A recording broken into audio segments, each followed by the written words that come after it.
بلکہ اپنے لعاب دہن کو اللہ کے رسول نے حضرت ابوبکر صدیق کے اس مقام پہ جہاں اس نے ڈسا تھا وہاں لگا دیا اور شفاعت بھی ہو گئی۔ محبت کی بات یہ ہے، لیکن اس کے باوجود اللہ تعالیٰ کیا فرما رہے ہیں؟ یا ایھا الذین آمنوا لا ترفعوا اصواتکم فوق صوت النبی، اے ایمان والو، اے ابو بکر، اے عمر۔ ابو بکر و عمر جب اس مقام پہ ہیں کہ ان سے محترم بالشان افضل الخلائق کوئی نہیں ہو سکتا ہے، ان کو قرآن پاک یہ کہہ رہا ہے، نبی پاک پر یہ وحی نازل ہو رہی ہے، اللہ کا یہ کلام ببا کے دہل اعلان کر رہا ہے، تو آج ہماری آواز، آج ہمارے تصورات، آج ہماری معاشرت، آج ہماری معیشت، آج ہماری آواز نبی کی آواز پہ بلند نہیں ہونی چاہیے۔ ہم یہ نہیں کہہ سکتے کہ یہ نہیں، ہم تو یہ مانیں گے، ہم یہ نہیں کریں گے، یہ کریں گے۔ رسم و رواج کے تعلق سے ہو، معیشت کے تعلق سے ہو، معاشرت کے تعلق سے ہو، تو اس وقت یہ آیت نازل ہوئی۔ ایسے ہی ایک صحابی ہیں جن کا نام اوس بن ثابت، اوس بن ثابت کا انتقال ہو گیا۔ موت یقینی ہے، موت آنی ہے، اور موت نہ آئے تو جنت نہیں ملے گی، موت نہ آئے تو یوم الحساب قائم نہیں ہوگا، موت نہ آئے تو روح کعبہ رب کریم کی زیارت نہیں ہوگی، موت نہ آئے تو حق و صداقت کا اعلان نہیں کیا جا سکتا۔ پورے طور پر ضروری ہے کہ موت آئے۔ پھر اسی لیے جناب محمد الرسول اللہ صلی اللہ علیہ وآلہ وسلم نے فرمایا، الموت جسر یوصل الحبیب الی حبیبی، موت ایک پل ہے جو محبوب کو محبوب سے ملاتا ہے۔ وہ پل کتنا مبارک ہے، وہ پل ہے کیسا، یہ بھی سنیے۔ حضرت عبداللہ ابن عباس رضی اللہ تعالی عنہ فرماتے ہیں، وہ پل جو جہنم کے اوپر قائم کیا جائے گا، جس کو صراط، پل صراط کہا جاتا ہے، وہ بار سے زیادہ باریک اور تلوار سے زیادہ تیز ہے، جس پہ سے ہر ایک کو گزرنا ہے، چاہے وہ مومن ہو یا کافر ہو، اور ہر فرد گزرے گا اپنے اعمال کی بنیاد پہ گزرے گا، نسبتوں کی بنیاد پر، خدمتوں کی بنیاد پر، مملکت کی بنیاد پر، سلطنت کی بنیاد پر، عزت و جاہ کی بنیاد پہ نہیں، بلکہ اعمال صالحہ کی بنیاد پہ۔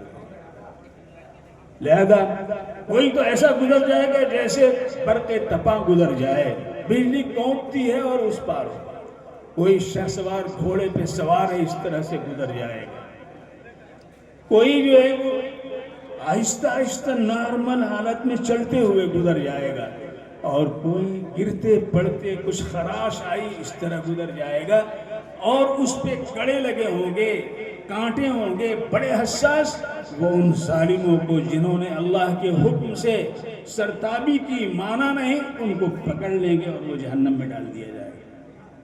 وَإِن مِّنكُمْ إِلَّا وَارِدُهَا كَانَ عَلَىٰ رَبِّكَ حَتْمًا مَّقْضِيًّا، تم میں سے ہر ایک کو اس پل کو پار کرنا ہے، اس گھاٹ پر جانا ہے، یہ اللہ کا حتمی قطعی فیصلہ ہے۔ لوگوں، وہاں کوئی سہارا نہیں، کوئی بچانے والا نہیں ہوگا۔ تو حضور اکرم صلی اللہ علیہ وسلم کے پاس حضرت اوس بن ثابت کا جب انتقال ہو گیا تو ان کی اہلیہ تشریف لے آئیں اور آ کر کے اپنی بپتا سنایا انہوں نے۔ بپتا کیا تھا؟ جاہلیت کے زمانے میں جب کسی کا انتقال ہوتا تھا تو اس کی جائیداد کا وارث صرف وہ بیٹا ہوتا تھا جو بالغ ہو،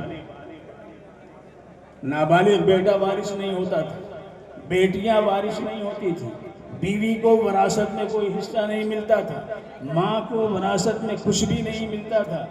لہذا حضرت اوس بن ثابت رضی اللہ تعالی عنہ کا جب انتقال ہوا تو ان کے ایک بیٹا اور دو بیٹیاں تھیں، بیٹیوں کو حصہ نہیں مل سکتا تھا اور بیٹا نابالغ تھا، اس کو بھی حصہ نہیں ملا، تو چچاداد بھائیوں نے ساری جائیداد پہ قبضہ کر لیا۔ انہوں نے بڑی لجاجت کے ساتھ ان چچاداد بھائیوں سے کہا کہ یہ دو بیٹیاں ہیں میری، ان کو تم اپنے نکاح میں لے لو۔ انہوں نے کہا کہ نہیں، یہ ہم نہیں کریں گے۔ سب پریشانی کے عالم میں تھی، حضور کی خدمت عالیہ میں حاضر ہوئی، کہا حضور ایسی ایسی بات ہے۔ اس وقت تک وراثت کا قانون اسلامی معیشت کے اندر وہ مقام نہیں اس کو مل سکا تھا جو بعد میں ہوا، یعنی وحی کا نزول نہیں ہوا تھا اللہ کی طرف سے۔ اس سلسلے میں کوئی بات ابھی تک نہیں کہی گئی تھی۔ اب ایک موقع ہے، یہ ایک عورت اپنے دکھڑے کو بیان کر رہی ہے۔ عورتوں کے ذریعے اسلام نے کیا کیا دولت ہمیں عطا فرمائی ہے۔ تیمم ہمیں عورت کی وجہ سے ملا، وراثت کا پورا قانون عورتوں کی وجہ سے ہم کو ملا۔ لہذا یہاں پر حضرت اوس بن ثابت کی اہلیہ محترمہ نے جب آ کر کے اپنے ٹکڑے کو پیش کیا جناب محمد الرسول اللہ صلی اللہ علیہ وآلہ وسلم کی خدمت عالیہ میں، تو آپ متفکر ہوئے، اللہ کی طرف لو لگائے ہوئے ہیں، اللہ کی طرف سے کیا رہنمائی ملتی ہے۔ بس اس وقت یہ آیت نازل ہوئی، اللہ رب العزت نے عرش بری سے یہ پیغام بھیجا، للرجال نصیب مما ترک الوالدان والاقربون وللنساء نصیب مما ترک الوالدان والاقربون مما قل منه او کثر نصیبا مفروضا۔ مردوں کے لیے، بیٹوں کے لیے بھی حصہ ہے ترکے کے اندر۔ باپ جو چھوڑ کے لے جائے بیٹوں کو بھی ملے گا، خواہ کم ہو یا زیادہ ہو، ایسی بیٹیوں کو بھی ملے گا، خواہ کم ہو یا زیادہ ہو۔ اور یہ اللہ کی طرف سے مقرر ہے، اس کو تم بدل نہیں سکتے ہو۔ یہ آیت نازل ہوئی، اللہ کے رسول صلی اللہ علیہ وسلم نے ان لڑکوں کو بلایا جو چچاداد بھائی ہوتے تھے، ان سے کہا دیکھو اللہ کا قانون یہ ہے، اللہ نے یہ حکم دیا ہے۔ جاہلیت کے زمانے میں پہلی دفعہ یہ بات کہی گئی تھی۔ ایمان کی بات دیکھیے، آج کہا جاتا ہے کہ وراثت میں حصہ بیٹیوں کو دیجئے، بہنوں کو دیجئے، تو کہتے ہیں صاحب ایسا تو یہاں نہیں ہو رہا ہے، ہمارے گاؤں میں نہیں ہو رہا ہے، فلاں صاحب وہ تو نہیں دیے، فلاں صاحب نہیں دیے تو ہم کیوں دیں۔ کسی سے کہیے، کہتا ہے ابا جان نے ہم سے نہیں کہا، جاتے ہوتے کہہ گئے ہوتے تو ہم سوچتے۔ ارے ابا کے ابا اللہ رب العزت جو سب کے آقا ہیں وہ کہہ رہے ہیں، اور عرش بری سے یہ پیغام آ رہا ہے، اور تھوڑا ہو یا زیادہ ہو۔ حضرت مفتی تقی عثمانی صاحب، ان کے والد ماجد مفتی شفیع صاحب رحمۃ اللہ علیہ کا انتقال ہوا۔ انتقال کے بعد ان کے شیخ مفتی تقی عثمانی صاحب کے شیخ ڈاکٹر عبدالحی عارفی رحمۃ اللہ علیہ تشریف لے آئے، تعزیت کی۔ مفتی تقی صاحب نے لکھا ہے کہ میں نے اس موقع پر حضرت ڈاکٹر صاحب سے عرض کیا، حضور یہ میرے والد صاحب کا معجون ہے، جس سے ذرا ان کو قوت ملتی تھی، اب وہ تو نہیں رہے، لیکن معجون ابھی موجود ہے، آپ اس کو قبول فرما لیں اور آپ اسے استعمال کریں۔ ڈاکٹر عبدالحی عارفی رحمۃ اللہ علیہ نے کہا، یہ بتاؤ اس میں وراثت تقسیم ہوئی ہے؟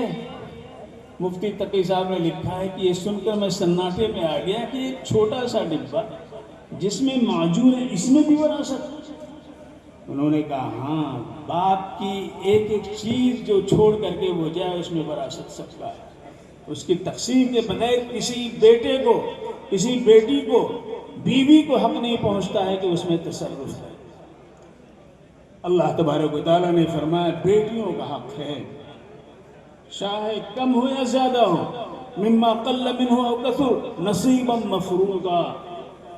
لہذا نصیبا مفروضا کے لیے اللہ نے جو پورا قانون، یوصیکم اللہ فی اولادکم للذکر مثل حظ الانثیین، سورہ النساء کی سب سے بڑی قرآن پاک کی آیت نازل فرما کر کے اس کو واضح کیا، کس کو کتنا حصہ ملے گا، باپ کو کتنا ملے گا، دادا کو کتنا ملے گا، بیوی کو کتنا ملے گا، بیٹے ہو تو کتنا ملے گا، بیٹی ہو تو کتنے ملے گا۔ ساری تفصیلات قرآن پاک نے، اتنی تفصیل سے اللہ نے نماز کے بارے میں نہیں بتایا، حج کے بارے میں نہیں بتایا، زکوٰۃ کے بارے میں نہیں بتایا، روزے کے بارے میں نہیں بتایا، جتنی تفصیل کے ساتھ اللہ رب العزت نے وراثت کی تقسیم کے تعلق سے بتایا۔ آج ہم کہاں کھڑے ہیں؟ کہاں کھڑے ہیں؟ کون حصہ دے رہا ہے بہنوں کا؟ اور یاد رکھیے، اگر کوئی کسی کے حق کو مارتا ہے تو حرام خوری کر رہا ہے، سود حرام ہے، اس کی شناخت ہم بیان کرتے ہیں اور سنتے ہیں، اس سے بچنے کی کوشش کرتے ہیں، لیکن گھر میں بہنوں کا حق نہ دے کر کے ہم حرام خوری کر رہے ہیں۔ گھر میں کیسے اللہ کی رحمت آئے گی؟ ہماری دعا کیسے قبول ہوگی؟ ہمارا لباس حرام، ہمارا کھانا حرام، ہمارا پینا حرام، ہماری جائیداد حرام، اس طرح سے ہو جائے گی۔ یاد رکھو لوگوں، ٹنکی کے اندر ایک قطرہ پانی، ایک قطرہ پیشاب پڑ جائے تو پوری ٹنکی کا پانی جو ہے ناپاک ہو جاتا ہے۔ تو اگر ہماری جائیداد کے اندر بہنوں کا